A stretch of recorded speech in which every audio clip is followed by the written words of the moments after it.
how do you figure out the right saddle fore aft for you? Don't start with fore aft at all. You have to make sure you've got a good saddle height, because especially if your saddle height is too high, almost nothing is going to feel right. You're often just going to feel like you're falling forward. We'd usually recommend starting with a level saddle, maybe up or down a couple degrees.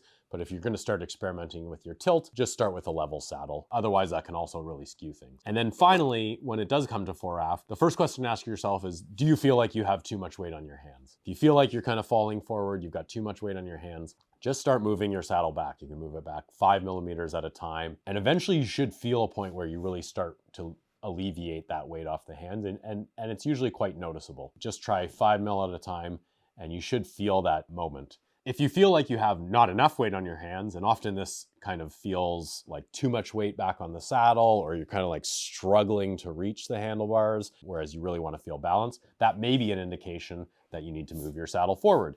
Try moving your saddle forward kind of 5 millimeters at a time and watching for that point where you feel your weight start to tip forward and then kind of come back just a little bit from there. So finding that threshold where you go from too much weight back to too much weight forward and then edge back from that line.